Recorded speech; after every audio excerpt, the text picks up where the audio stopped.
Well, hello, everybody. Welcome to another installment of Show to V with Mike G, the show of life, the show of Aspen, the show of New York, Las Vegas, wine.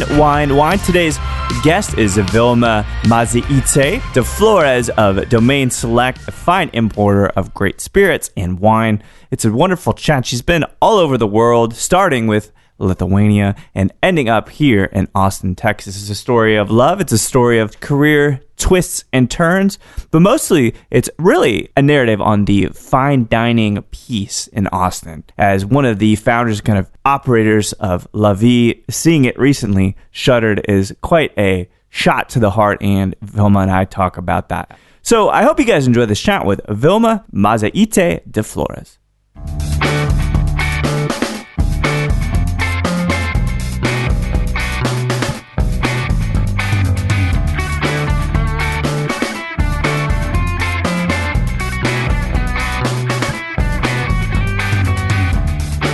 Insane. Yeah, like I literally, like the minute, it was a very short trip, and the minute I stepped out of the plane, I was like, oh my God, I'm so coming. Like literally, I did not even experience the town, and I was like, I have to come back for a longer period of time. Yeah. And it was incredible. It surpassed all my expectations. My husband is from Mexico. Where in Mexico? Mexico City. Oh, cool. So I am been falling in love with Mexico from the minute I met him, which we met in Cabo San Lucas. And then he's been showing me a little bit and more of Mexico. In April, we went to Guadalajara. Oh, amazing. To Tequila, Guanajuato, San Miguel de Allende. Every single time I was like more and more in love. It's a romantic place, isn't it? It is the most romantic place. The food, people. Yeah.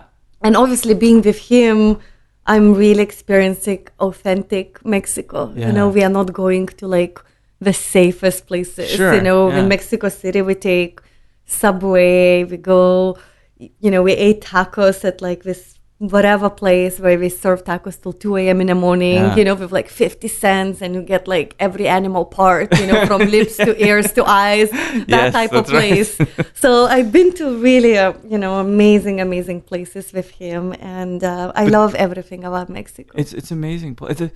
It is romantic, but because specifically you're out for work, I think, for mezcal particularly, right? And we're going out to the Palenques and kind of seeing those guys make the mezcal, is that right? Yeah, so we did this recent trip. So the company that I'm working for, so they import this mezcal. It's called Gracias a Dios. Yeah, with the angel, God. Is that right? I forgot the logo on it, but it's very, very identifiable. It's very identifiable, like very colorful, label. So it means thank God in Spanish. And it's a very, very cool project. Pretty much 3 partners that really started it. They live in Querétaro, and they've been in hospitality and restaurant business, and they kind of decided to partner and do mezcal. And they found this Oscar literally selling his mezcal on the street. He didn't have any label or anything like that. Just jug, right? Yeah. Exactly. So selling it on the street, and they absolutely fell in love with this product. And kind of partnered with Oscar. And Oscar is the most funniest guy, like this chubby, full of life. Yeah. And he's like master mezcalero. And his product is amazing. So So they make an espadín for one, right? They make an espadín, they make tobola, which is absolutely amazing. Quiche, which is amazing. Like my favorite. Do you like it? Do you like the darkness of it? It's very, very grassy. Very grassy, very kind of gamey. I like quiche a lot. And so it's a cool story. I think we're going to be importing this into United States because it's a very small production. Mm-hmm. But Oscar, so every year in those small cities like Matatlan state, in every small city, every year, like the priest like nominates kind of a godfather that throws a party to the village. So it's a huge honor to have. So apparently it's a very like a big tradition. So one year he nominated Oscar to be a godfather. So Oscar threw his party. And apparently they got super, super drunk and wasted in a church. And that's good. That's never okay. That's good that you finally had the blessing of the church. Exactly. So they got completely wasted in a church and drank all the priest's wine. And Oscar, being drunk, he decided, you know what? Like I make this very smooth mezcal. Let's fill those bottles with this mezcal. So let's I don't pay know. him back with mezcal. Exactly. So they thought it was a good idea. It was funny. So the next day, priest calls Oscar, or the following day, priest calls Oscar and said, "Do you know what happened? Do you know who drank all my wine?" Oscar was like, "No, I have no idea. I have no idea." And he's like, "Well, if you find out, like, I really would love to know, because this is the best mezcal I ever had." And Oscar's like, okay, it was me. But what the mezcal was, it was distilled with guava. Guava, really? And it was so, like, it had a little bit of sweetness. Yeah. So he actually labels it right now because it was so popular and it got such a great review. So actually right now they bottle it and label it. It's a very cool pink label, and it says priest wine. So it's like, it's distilled from guava fermentation. Well, it's distilled with agave, of course. Okay. But it's, is it in the still, like Pechuga style, like a Nanche is another exactly. one? So they add guava. And then actually I brought with me, they just made it, just literally when I was in Oaxaca, they just labeled it. Yeah. They made a mezcal distilled with mangoes. Oh, wow. It's insanely good. You still have like this, it's unmistakably mezcal. It has that smokiness, and of course it's, the whole agave, but it has this like almost like amazing sweetness towards the end. Yeah. It's super, super, super good. I love that specific piece, right? So if you think about gin, for example, lots of combinations. It's kind of the same concept where you make this. Well, they make this gracias a Dios. They make agave gin. Oh, like the Botanico? Like, because that's a type where they put juniper and other kinds of things. It's exactly made like gin, but the base is mezcal.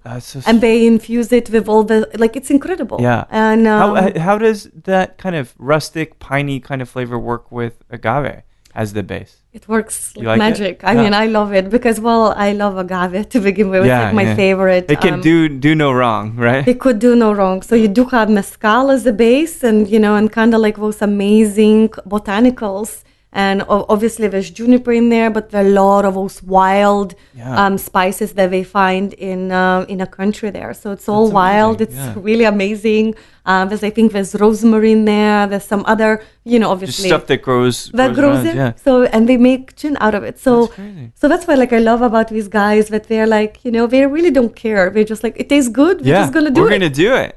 That's good. If it feels good, do it. Let's just write this song. Let's just do it. Let's get it there. Thank God. Yeah. Well, for everybody to enjoy. And that's one of the amazing things about mezcal is how it has proliferated. And there's so many different varietals. There's so many different flavors, regions, states, and it's become an amazing thing for the economy. And I guess the people that you're working with, do they see it as like, all right, we've really kind of hit it big time? It's amazing, actually. I mean, it was my first trip to Oaxaca, and it definitely is, I think, a heart of Mexico, and especially after being in Guadalajara and being in Tequila in April, and being in in San Miguel de Allende. It's very, it's not exactly, I mean, it's Mexico beauty, right. But the people that are there, it's more, let's say in San Miguel de Allende, there's a lot of foreigners, so it doesn't even feel like Mexico anymore. It's very European. Yeah. When you go to Oaxaca, it's a true Mexico. And when you go into the country, oh my God, you see people living like, oh my God, it almost feels like you're 100, you just traveled 100 years back. Yeah, centuries back, absolutely. And obviously what's happening with mezcal, and I can't speak for every distillery, of course, but it was my first introduction, and of course I was there with Gracias a Dios. And yes, a lot of, they're helping people. A lot of money. It's a very small distillery, everything in hands-on. A lot of everyone that they employ, they obviously help them a lot.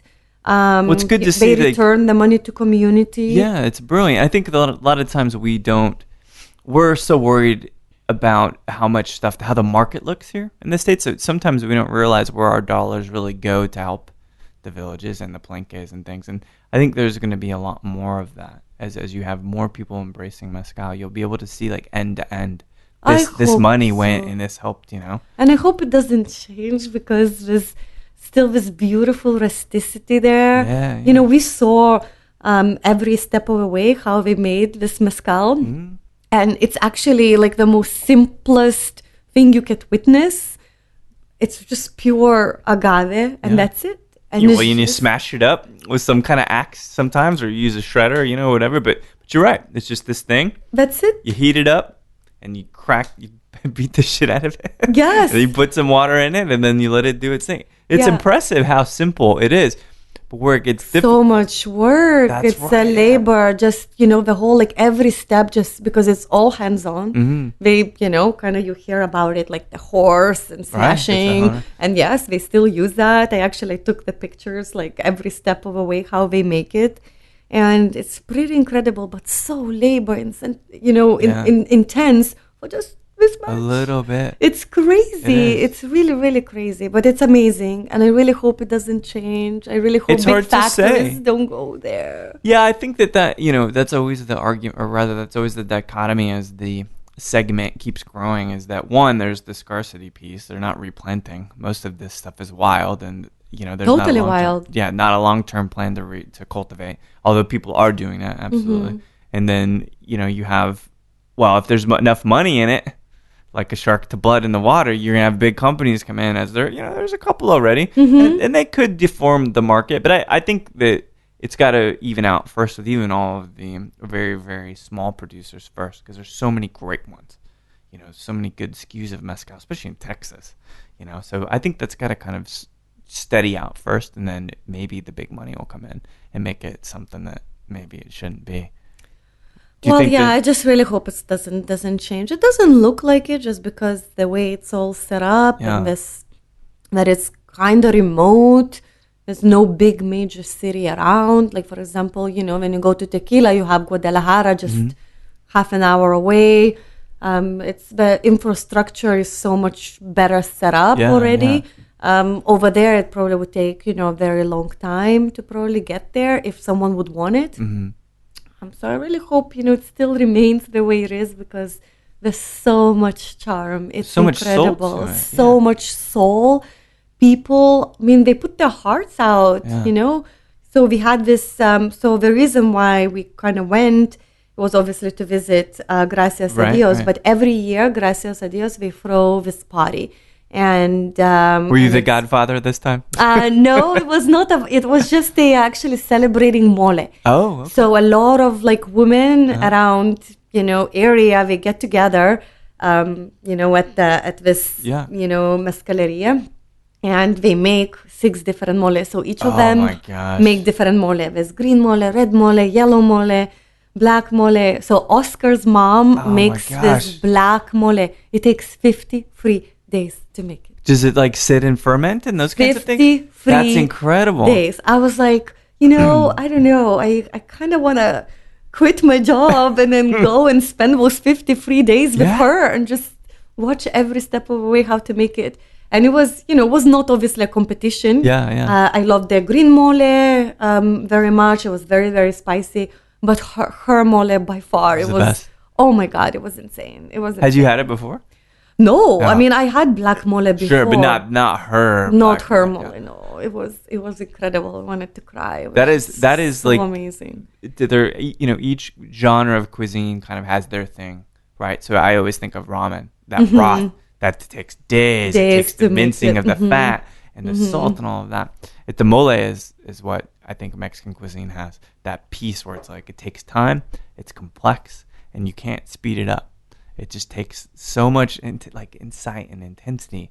And then 53 days. Yeah, I can't imagine how many ingredients are in it either. I'm sure there's plenty. I have no idea. And, we go, to this kitchen. It's outside and it's big pots and all these women are cooking and everyone is so happy.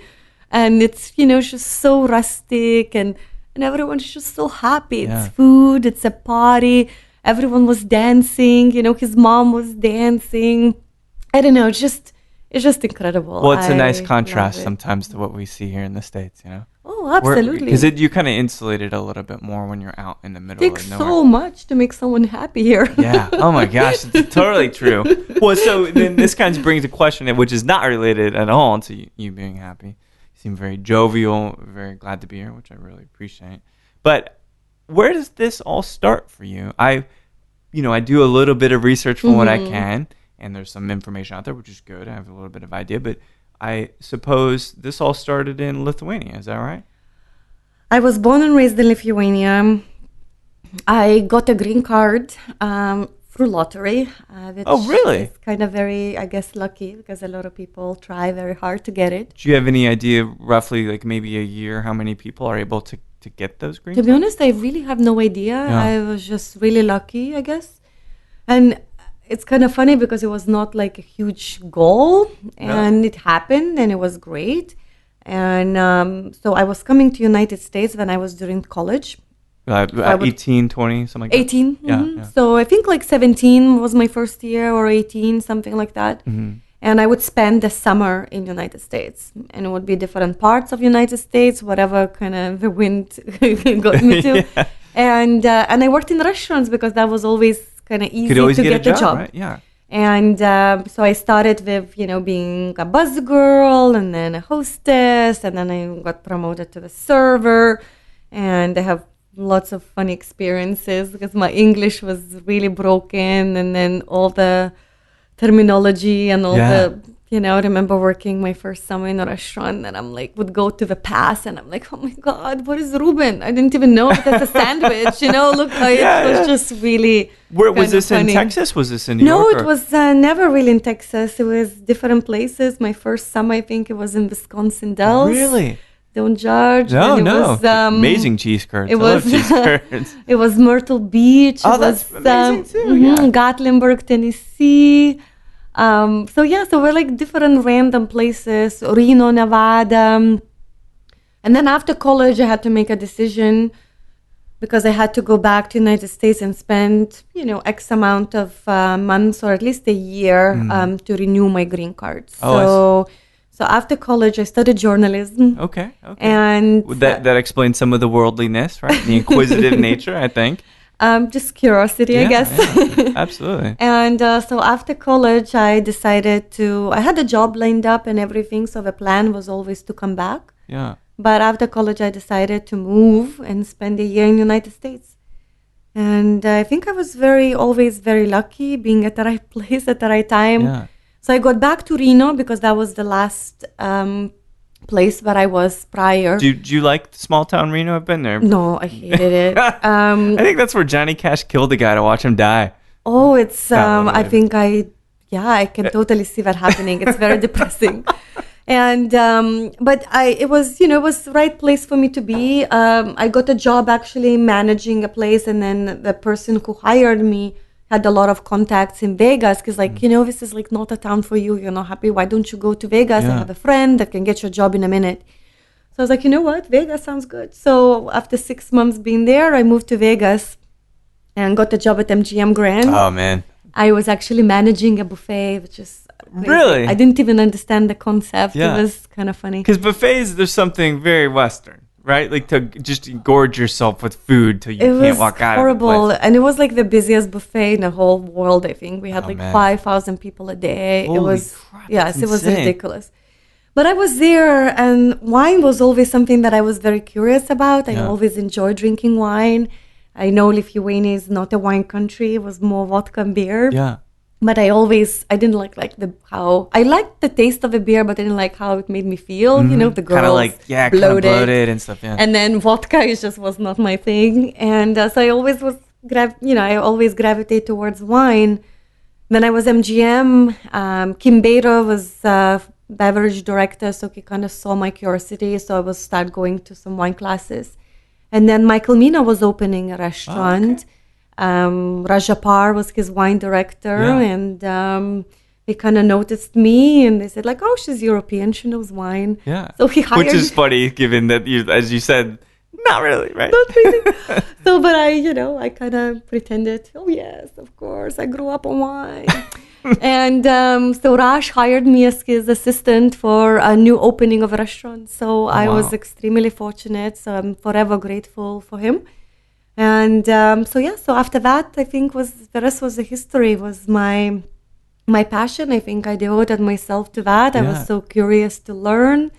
And of course, working with Raj opened a lot of doors for me. A lot of relationships and other kinds of contacts and stuff. Yeah, I traveled in Europe and did a harvest in Santa Barbara with Jim Clendenin. Wow. So what was the moment where, because I think about this too, a lot of people go to school for one thing, and then they do a completely other thing. Exactly. So what was the point in which you're saying, well, had you intended to kind of return to journalism at some point, and then these opportunities just kept opening doors, and then you couldn't look back? Or? I mean, I enjoy journalism, but, journalism it's a lot of bullshit, so you kind of have to find, so you study everything, but nothing at the same time. Interesting. Jack of all trades, master of none kind of thing? Exactly. I mean, with journalism, you touch politics, you touch economics, you touch everything, but nothing too deep. Right, so to become a good journalist, you have to become specialist of something. Yeah. So you have to choose. Okay. So you have to choose a field. It's like, okay, I'm going to be a journalist of politics. So you really dive yourself into politics, or economics are my thing. So you really study everything and you write about it and you watch the trends, or you can become food critic or food journalist. So I don't know, food was always my thing. Traveling was always my thing. Was it like something that you grew up with? I mean, so a lot of people I meet, including myself, my mom was very, very, growing up in San Francisco during the hippie era and stuff, she was always open to trying new food, and it just always piqued my interest. I mean, was that how it was for you back when you were in Lithuania? It's funny. I don't know, really. It's like everyone laughs because I love food so much. Yeah. Even I remember my servers always said, Vilma, do you come from a really big family? Because I would eat so much. Right. I just really, I enjoy food. Yeah. I don't know. I mean, I did not starve. Yeah. I don't know. But, I always loved to travel. Yeah. Lithuania was part of Soviet Union when I was growing up. Oh, okay. So we actually could not even go to Europe for, until it really became independent, which was in 1990. Yeah. But we traveled a lot. My parents, we would actually took a lot of road trips. We would go to a lot of places in Russia, like Ukraine, and spend a lot of time in Yalta by the Black Sea. Oh. And I don't know, my parents are from both different cultures. My dad is Russian, but actually a Jew. They moved to Israel 12 years ago, so they live in Israel. So I think, I don't know, being maybe... It's multicultural, right? Multicultural. So much richness of the past and the heritage and things. I think that even if it isn't totally in our face, that it bubbles up. It's like, wait, I wonder, why do I like London so much? I just think this to myself. It's like, oh, I found out I'm English. Well, this all kind of makes some sense, And I don't know, there's this hereditary thing that's beyond academic interest in things. It's just literally in our blood. And so maybe that's what it is, the traveling, the eating, because I love the spicy food. I love spiciness so much, which is obviously not Lithuanian at all. That's not a European thing. So bland, it's like Lithuanian food is like a bunch of potatoes and meat. Yeah. And, it's still a very good food, and I miss it a lot of but it's not spicy. But it's not spicy. Not mole. I love spicy food, and actually Mediterranean food is one of my favorites. And so when I go to visit my family, which my sister actually lives in Zurich. Oh wow! And my parents very close to Tel Aviv. So you have great excuses to traverse the globe. There's nothing standing in your way. Well, I have to go. I've got to go to Zurich. I've got to visit my family. Yeah, obviously. And I love Israel so much. I love the food. Yeah. The culture, people, it's very warm. So I think, you're right. Maybe certain things are in the blood. Even in Lithuania, I felt, it was just not enough. I wanted, I don't know, it was like, my body was itching. Yeah. And I don't know why, but I kind of needed, I think, to leave. But back then, I obviously did not understand. I just wanted to go. Yeah, just wherever, just whatever, anywhere but here, right? I think that's a pretty common thing, I always love contrasting people that grow up in America and grow up in the States and never move. They stay in the same place their whole life. And then I speak to people like yourself where they have this rich history of traveling and they're like, I can't stay here. And I don't know. I think maybe other parts of the world, maybe they encourage that more. Maybe they want you to get out there and be a jet setter. Whereas if we're just so comfortable in the States, you know, you talk about the buffet is a perfect example. It is a nice, very Cliff Notes, right? You could have any kind of food you want from any type of cuisine around the globe in one place for one price. And you could sit down and eat for as long as you want. That's the thing.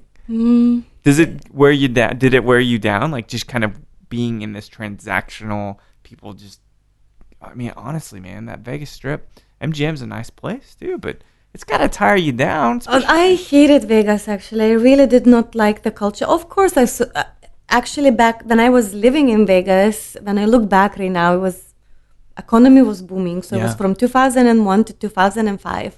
Right, perfect. It was the perfect timing. And being as a sommelier, I mean, oh my God, I opened the most incredible bottles of wine, like every night, like ridiculous. Cristal was pouring like water. Like we, those poker players and all the high rollers would come in and would just like literally would open a list and, like, I don't care, just bring me your most expensive bottle. I mean, it was amazing time to be in Vegas. I was very young. I was making tons of cash. It was incredible. I bought an apartment, which of course went belly up like 2 years later, learned the hard way. Yeah. But, it was great for me. I was like driving convertible. I was living, incredible You were life. living the American dream. I was living the American dream, but I hated the culture in Vegas, of course. And then, and I had an amazing opportunity. I actually met Mario Batali and Joe Bastanich when I was in Vegas. And we have an opportunity in New York. Would you be interested? I was like, oh my God. And I moved to New York. So I was in New York for maybe 2.5 years. So I worked at their flagship restaurant, Babbo, which is definitely an institution and the World Italian wine list. So it was another great, incredible experience. Did you because you talk about two completely different paces. Now, Vegas is fast in a way, right? In a way, but in kind of a superficial way. It's people needing to consume things, spend a lot of money, drink a lot. Whereas in New York, you're just trying to survive. You got to get to the places quickly. It's a different kind of thing. It's out of necessity in a way. Did that appeal to you more, that kind of pace there? I had a love and hate relationship in New York. It was, moments that I absolutely loved it. Yeah. I was like, my God, there's nothing like it, which is true. There's nothing like it. It's a melting pot of cultures. Yeah. It's incredible. The food scene is incredible. Wine. Wine is incredible. The experience was wonderful. Would I live there? It was not easy. Yeah. I lived in Brooklyn. I had actually a good place. My pastry chef was moving to Italy, so I was able to get her apartment in Brooklyn. Yeah. So it all worked out. It was right next to a subway, so my commute was super, super easy. But the moments when you're like trying to go grocery shopping and with like 6 different bags, trying to get into a subway, and especially coming from Vegas where I had everything so comfortable. I had beautiful car and apartment was like, set up like wash and dry. I mean, a lot of things that you take for granted, Absolutely, in New York. I mean, I did not have that. So I had to go across the street, do my laundry. Yeah. And a lot of little things that were great at that time. But I was getting kind of like... Was it wearing you down? It was wearing me down. I was like, I kind of would love to live a little bit more comfortable. Yeah. And Aspen came up. I had an amazing opportunity to move to Aspen. Do you have a book coming out at some point? Because these are like brilliant places. They're epicenters of culture, places. But in totally different ways.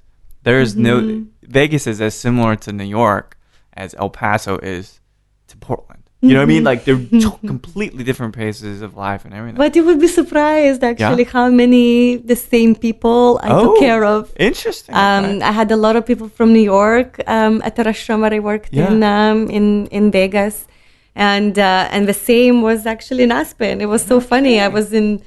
I remember one week I was in New York, like my last week in New York, and then I was in Aspen, and I was like the same people that I took care of a week ago. I was like, what are you doing here? I'm like, I stand corrected. Wow. I kind of moved. That's incredible. So it's, I think like those places, when you're at a certain level, in a hospitality, which I've always was fortunate that I was able to jump into really high league with some really amazing chefs. Absolutely. So it kind of becomes very small. Clientele is you're right. The circle becomes smaller and smaller, and you probably see this now. It's like, oh well, now I know bar owners, and then of the ones that I talk to all the time because they're engaged in their business really, really heavily, it shrinks. But it is a wonderful, great industry to have those kinds of connections and have a social circle in a sense. Oh, absolutely! It's incredible. It's have friends from all over the country, so I can go to Chicago, I can see friends, I can go to San Francisco. I love it. I really love it. But did you like the weather in Aspen? I love Colorado. It's beautiful. I love the Rocky Mountains. I loved it so much. Yeah. I honestly, I can totally see how people get stuck there. You know, you would see, I don't know how old bartender, but still does the same thing year to year, like skis, you travel, you have seasons, you go, you take like 2 months off and travel the world, and it's a vicious circle, but it's a wonderful circle. It's not real life, obviously. That is a good point. Reality. It's not a reality, but it was wonderful. I had I think the best years of my life because it was a good career moment and it's a good personal life. I mean, I was not dating. It was not that way. It was just very the age of Vilma, right? I had the best girlfriends. Yeah. The best weather, and obviously for me having a family so abroad and so scarce, I kind of need time off to go and visit, which was very hard to do in New York. You take a week off and of course everyone gives you evil eye when you come back because everyone works extra for you. So it's not like you have someone to replace you. In Aspen, the restaurant would close. So you just... No problem. No hard feelings at all. No hard feelings to go for a month or it would be super slow. So it was incredible to have that luxury to go see my family, plus take a vacation. Yeah, that's incredible. And just being there in the Rocky Mountains is just lush and beautiful. The snow can be a double-edged sword. Sometimes it's a hindrance, but sometimes it's just so beautiful. I lived in Salt Lake City for a while, and we would go skiing every weekend. Yes, I would ski on my days off. My apartment actually was literally 5 minutes away from gondola. So I literally put my ski boots and then just go to the gondola, like it's 5 minutes away. It was incredible. Amazing. So being on vacation, kind of every day. Of course, very small, you get to know everyone, you get a little bit of a cabin fever, but when you go away for 2 months then you're playing, or a month, and then you're playing lands in the most beautiful place on earth, even if you went to the most beautiful place somewhere, still better, you come back, not better, but you come back to still the most amazing place on earth. Maybe different, you miss the ocean, I miss the ocean. There you go, that's So I would go to see some water and you come back to this amazing view. Best mountains ever. But yes, it gets, I knew that can, if you are slightly ambitious, it's hard. So you either take the job that you're in and you're satisfied maybe for the rest of your life and you enjoy it to the fullest and you don't want anything else. But if you are ambitious, it's hard. There's not that many other choices. When did that become too much, the ambition, say I need to make how many years was that? I was there for 3.5 and I was and I was not really looking to leave. It was still kind of good, right? I got promotion at work, so I was still very satisfied and motivated, but I got amazing opportunity. I met one of my guests, actually. He was coming to the restaurant at a Little Nell, and he had an ambition to open a restaurant in Austin. And he needed some help, and pretty much he took me on his journey, which was incredible because the restaurant was really from ground up. Yeah. Is this the one I think it is? Yes. So we opened La Vie. So it took 2 years to build it. Yeah. So when I first moved here, it was still a gas station, still everything in blueprints. So we kind of started from scratch, from concept development. Did you like being engaged in that side of the business too? Oh, absolutely. It was the most incredible experience. But it's like you have to do this with me. Like you get it. Like I need your input to make this thing happen. So your heart's in it. It was incredible. Yes, my heart was in it, of course. And it was an incredible experience. So not only building a wine, but obviously the project. Yeah. So from ground up, there's so many things that go into opening a restaurant that sometimes people don't realize, from concept development to everything. Obviously, the budgets and well, all the of aesthetic, the build out, like all of these things. 'Cause you guys built this place from scratch, if I that. understand. From scratch. Yeah, It was a gas hell of a lot of station work. prior.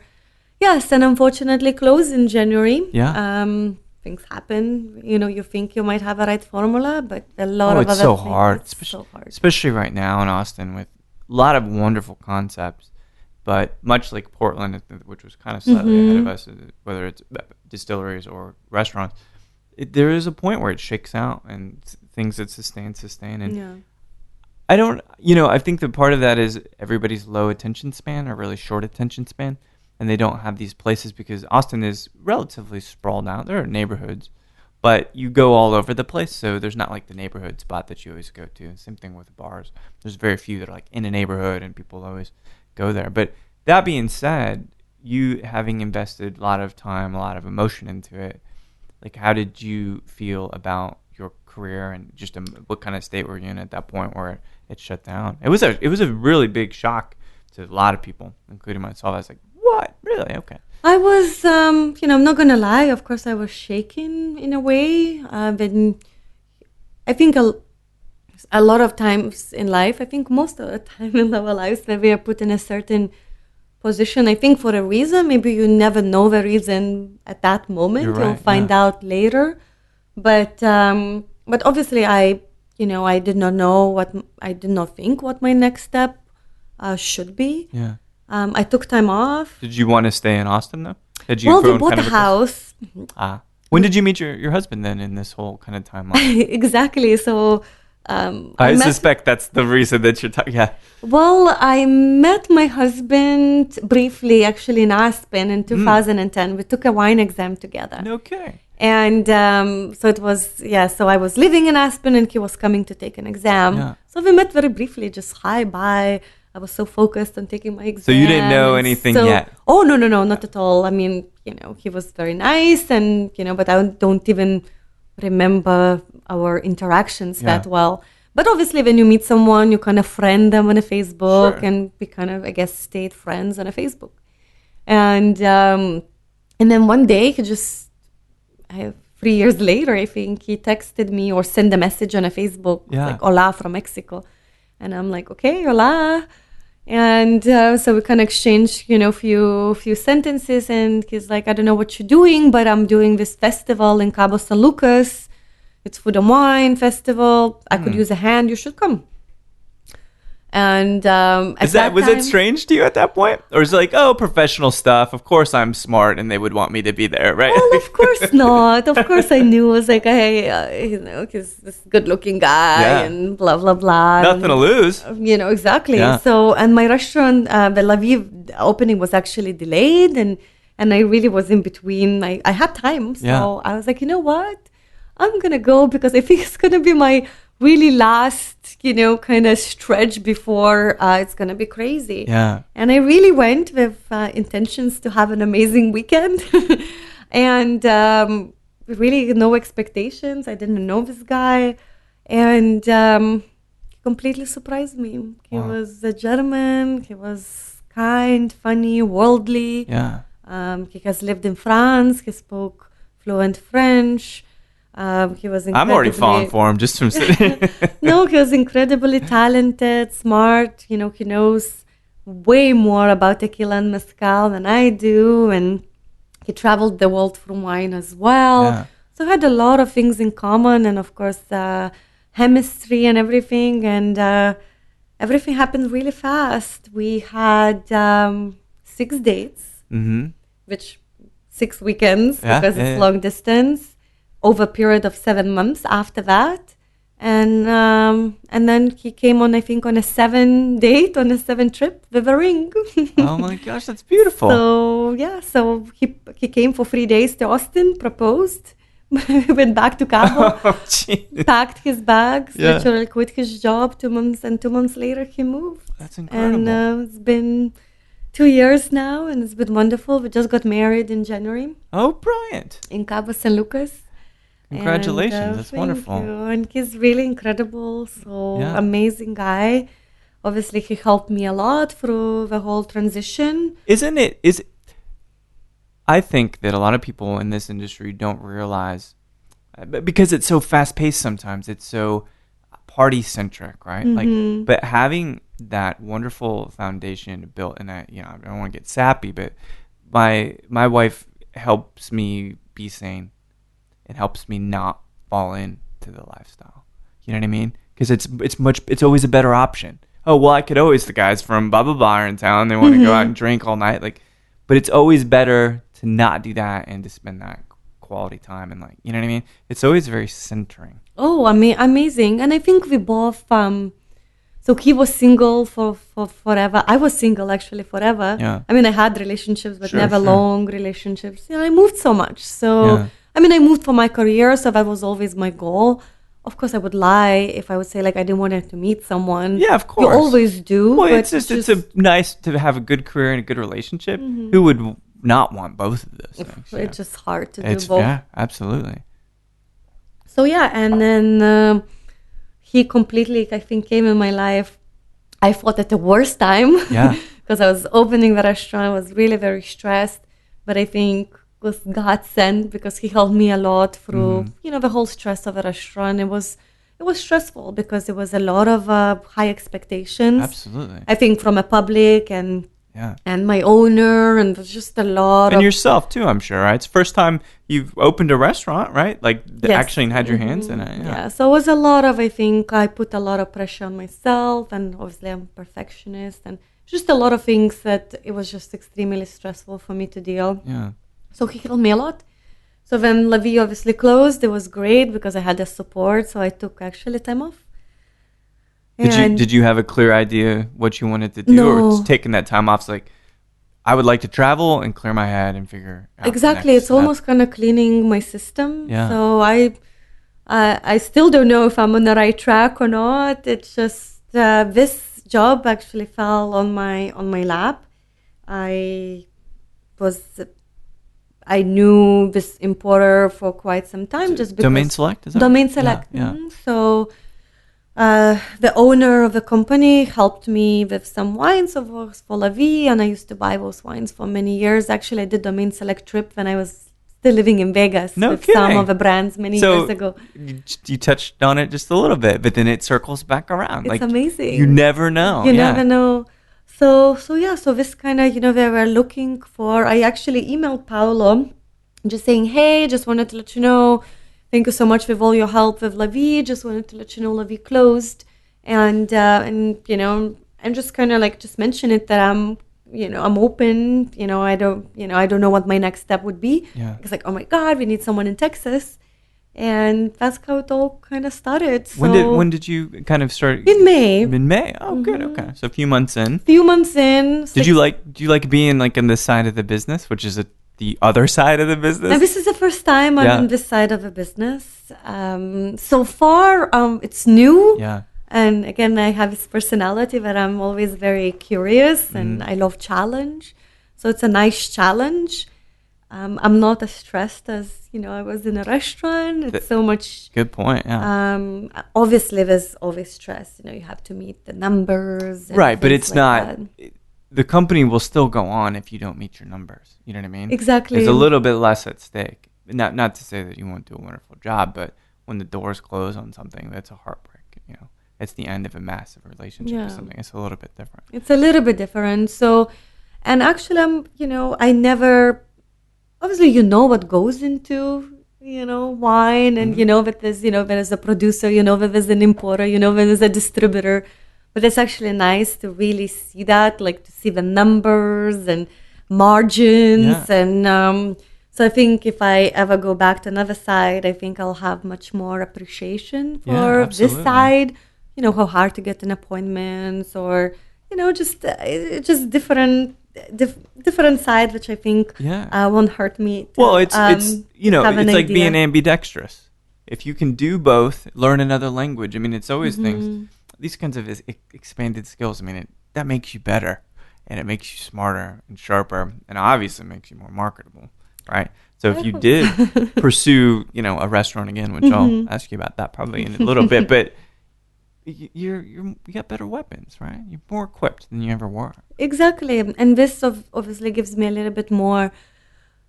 I travel a lot, but I think it's going to slow down and I'm just covering Texas, so I don't have other states. The whole state. The whole state. Amazing. So I have to go to Houston and Dallas, which as well I'm actually enjoying because I never knew Texas. I knew Austin. I never been to Texas before moving here. So it was always like Austin was the only place that I knew. Right. And I heard from people, this is the only place that I really need to know. But then you go to Houston, you're like, oh, there's stuff happening here. Exactly. Yeah. I am so like pleasantly surprised with San Antonio. Oh, amazing. Amazing spots. Houston, I'm in love with the restaurant scene there. There's so many great places that I'm trying. The diversity of food, I think, is so much better in Houston than it is in Austin. We don't have Greek food. We don't have Lebanese food. We don't have Turkish food. We don't have, it's not. We will. Now that people are listening, they're like, oh, you know what we should do? We should do Lebanese food. That I miss. I mean, we didn't have, so we're remodeling the house, so we didn't have kitchen for 7 months. Oh, man. 6 months. I mean, it was ridiculous. It was so painful. So I can really speak from my experience because me and my husband, we try to find, affordable, like ethnic foods because we love Asian, we love different flavors. And obviously not having kitchen, we could not go to the, and splurge every time with fancy service. And, I mean, Austin is not fancy, but every time you go out, it's still expensive. Yeah, so, I mean, even a bowl of ramen adds up. Even unless you go to try to find those places in Chinatown. And I think we tried every photo possible in this town. That's amazing. But I was craving always for something different, and it's hard to find something different. We're still young, we're still a young city, and a lot of people that have lived here for a long amount of time said it's really transformed, and that's a good thing. If you think about the opportunities that it's given us, both Austin growing, even if it doesn't have Lebanese food yet, the cocktail industry, the wine industry, the conversation is so much more expansive than it was, right? And do you feel like coming into this role, people knew you, they had some familiarity with your work, and that the doors were open for you? Because I think you had established a name for yourself already, yeah? I hope so. I mean, obviously I moved to Austin not knowing anyone. Yeah. So, I mean, no one knew who my chef was or who I was. So I felt like I felt very well, people were very open and very kind, I think, with all the attention that we got and all the support that we got. I think we were very blessed. Obviously, it was a beautiful building, but I think the wine list maybe was a little bit too much for Austin, but I still think I had amazing clientele that would come in and really appreciate all the Burgundies and all the vintages that we had. Yeah. We had regulars, I think, from day one. We had the customers that came in the first day, and I think they were there the last day. That's amazing. It's but again, it's that type of a restaurant. It's not something that would it's not turn and burn. Yeah. And it's very hard to make money. We're not there yet in Austin. I don't think, and I don't know if it's that we're ahead of it, behind it, or what. I'm not exactly sure. But those kinds of concepts, I'm still wanting. I want people to the society to grow into it. And Austin is young and growing, so it is very trendy. Yeah. So people are very hungry, like what's next, what's new. They go to what's next, what's new, and then there's next and new, and they forget that old one. There's not that much. There's not that many institutional places. Yeah, there's few actually, which are amazing, and you admire, and that we have this like really core group of people that been patronizing their place from day one. But there's not that much culture yet, right? That would have those establishments. Like Houston and Dallas are so much older, so you go to the places that's been there since that are the like 50s, 40, 50 years old. It's amazing. Austin doesn't. It's very, very trendy. Yeah, we will, and we've still got Kirby Lane and Magnolia and stuff, and those places have been around, and they will continue to be staples. But I'm interested to see how the fine dining genre kind of expands in transforms in Austin. Every I don't know. city needs choices. I think people need choices. You want to have choices. Yeah. So you would wish like it would be establishments that you can really, want to go and celebrate. You want to dress up.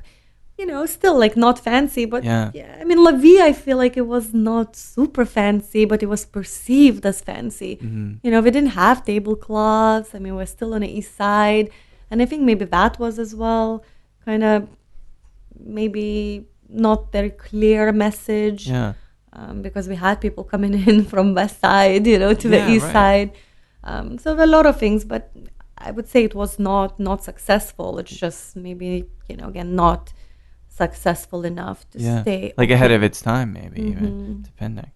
Well, so it's obviously makes a lot of sense to come into wine again and working for the whole state, which is a massive portfolio. From the stuff I understand that Domaine Select has, you've got Suze, is that correct? You've got the Mezcal Diplomatico rum, and this fine bottle of wine that you've picked. And I'm going to be the first to admit I know about wine, but not that much. So tell me about this. It's been lovely sipping. It's really delicious. It's really delicious. It's COS. It's actually like the letters COS stand for first letters of last names of people that found it. They're in Cerasuolo di Vittoria, which is the Oli di OCG of Sicily, southern tip of Sicily. They're definitely a pioneers that I think put Sicily on a map. Really? And how long has it been around there? I think they've been established since like 80s, in 1980, and their winery, if you visit, it's pretty much like going back again 100 years in winemaking. They still use amphora. They bury underground. I mean, not for every bottling that they use amphora, but they use clay amphoras, and it's very very natural. Super, super cool. I can see why you're drawn to that, as we talked about the Palenques just a few minutes ago. I mean, very similar kind of thing. Remote harkens back to old traditional methods of production. Yes, so it's a super special wine. And so the one we were drinking is Cerasuolo di Vittoria, but again, it's the Oli di OCG, so it's always by law. Yeah. Cerasuolo di Vittoria always going to be 60% Nero d'Avola and 40% Frappato. Interesting. So always that ratio. Always that ratio. And then, so Frappato, I think it's definitely kind of considered to be a Pinot Noir of the South. Okay. It's a little bit more linear, a little bit more spicier, really good acidity. Nero d'Avola can have a little bit more plummier fruit character. So I think combination of both is amazing because you still have a good fruit up front. Yeah. Kind of like that, a little bit that, maybe like that baked strawberry and kind of plum skin, and a really nice start. Finish. It's very that you get from Frappato. So much depth to it, which I really like. I mean, because it keeps going. I try to. I don't always like tasting notes, but I like thinking about how it makes me feel. That's good. That's how wine. What's what wine should do. Warms. It's warming, but yet it's very, very easy and accessible, but not too accessible. It's someone that gives you a little bit of information, but they want you to ask them more. You know what I mean? Like it just gives. It makes you think. It's like, what is it? Like kind of drinks like Pinot, but it doesn't taste like Pinot. What is it? Yeah, it's very, very good. I really appreciate you sharing that one. Yes, and using your expertise. By all means, if there are ever bottles that you think that I should get, I would love to keep trying this and get more familiar with wine in general. That's what, you just need to keep trying different things. So much to try. I think a lot of people sometimes might be intimidated by the sommeliers, but that's how you learn. It's just by asking questions, trying something new and different. And you don't like it, so not to get that next time, and then try to think why you don't like it. Exactly. And then, and just, next time try to explain it. I didn't like it because it was, just was maybe a bit of finish, or it was, too lush, or, I know that verbiage sometimes is difficult for people to describe the wine, but I feel that's where people they get overwhelmed and like, I don't want to make an idiot out of myself, because everybody's afraid of making an idiot out of themselves, besides myself. But they just don't want to say the wrong thing. But that's the great thing about wine. It's a great thing about spirits. There is no wrong thing. There's no wrong thing. And then when you talk to someone, I mean, we can always, say like, well, this is not exactly correct. We can, say like, okay, no, this is not, or this is, and you learn that way. And it's not like being condescending or anything like that. But That's how you learn, by mistakes. Yeah, a lot of mistakes. I mean, I started like not knowing anything about wine. All of us started not knowing anything about wine. We had to start somewhere, point. right? Yeah, absolutely. Didn't know anything. And obviously I encountered people that would look at you like, oh, really? Oh, man. Like, you don't know that?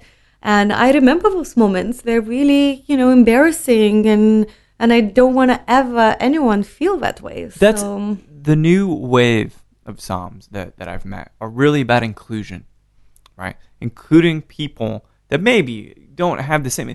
I mean, who has the same experience in this room that you do with wine? Nobody, right? So you have lots of knowledge, lots of experience with it.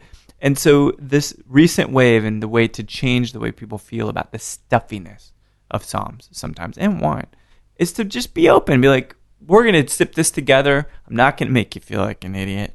And we're going to both learn together. Like you said, you can correct without having to be a dick about it. Exactly. And it's, do you think that there is an air of arrogance in that wine realm? Like a very kind of exclusive club or?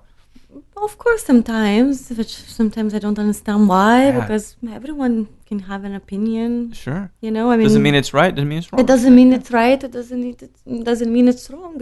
It's your taste buds. It's your opinion. You don't need to convince, me or you or anyone that that's the right way. Yeah. I mean, certain things are, of course, facts that, But that's different, But that's very, very different. If you like Bordeaux and I don't, and it's an ignorant thing to say, like I don't like red wine or I don't like white wine. Mm-hmm.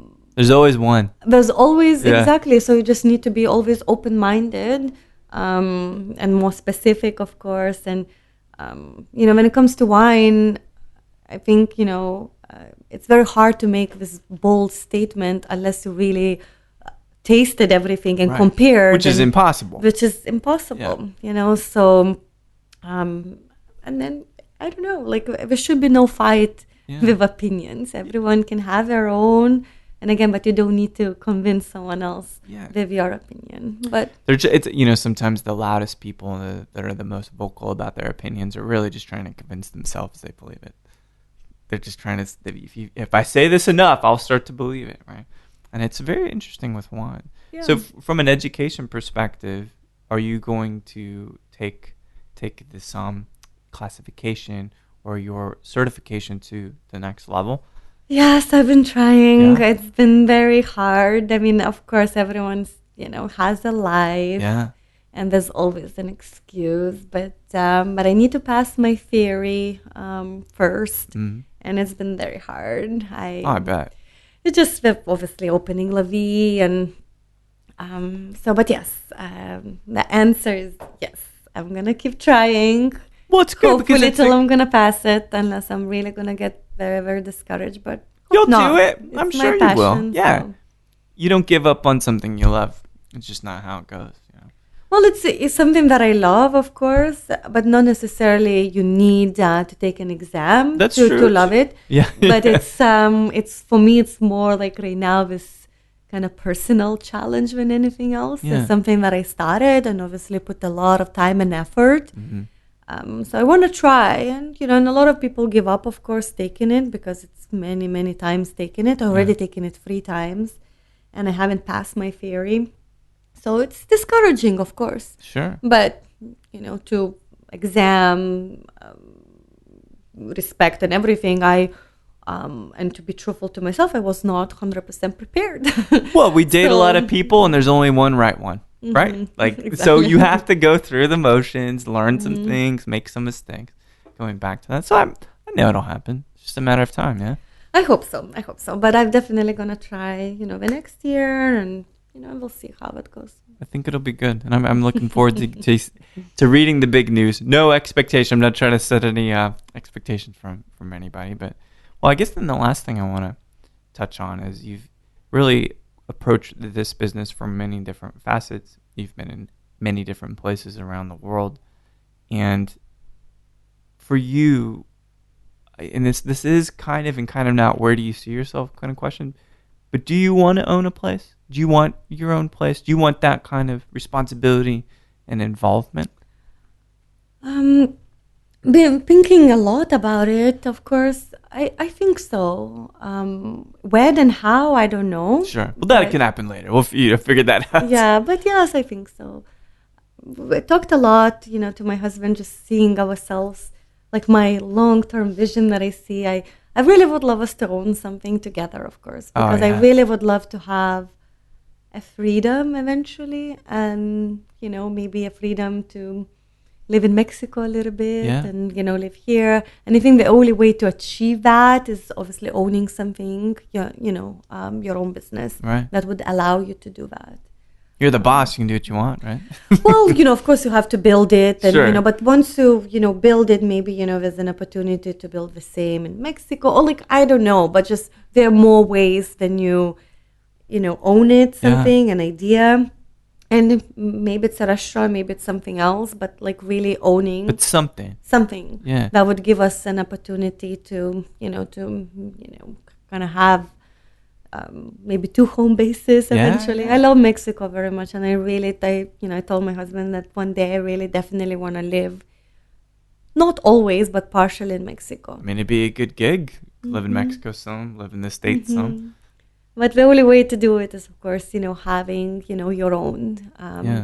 So we talk about it, of course. I definitely would want to do that. But when and how, obviously it takes the right partnerships, and there's a lot of money that goes into it.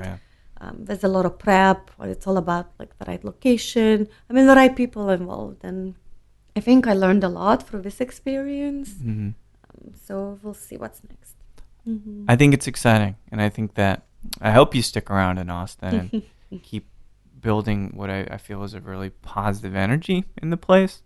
People, your reputation as a wonderful person and personality precedes you. I mean, that's a great thing, I mean, and I just because I'm just a dude, but people talking about how lovely it is to work with you and everything. I mean, you're not through yet. You got a lot left to do, and I'm excited to see what happens. Thank you. Oh, yeah. Yes. I have still a lot of energy. So good. Just take the energy and just, that's it. It's going to be a great ride. And I'm glad you're in Austin. And thank you so much for chatting with me. And thank you for sharing this wonderful wine. Of course. It's been brilliant spending time with you and just kind of learning about your story, Vilma. Thank you so much. Absolutely. Thank you so much for having me. You're welcome. Well, there we have it. What do you guys think? Vilma is well-traveled, very intelligent, adaptive, has done well in Las Vegas, has done well in Aspen, has done well in New York.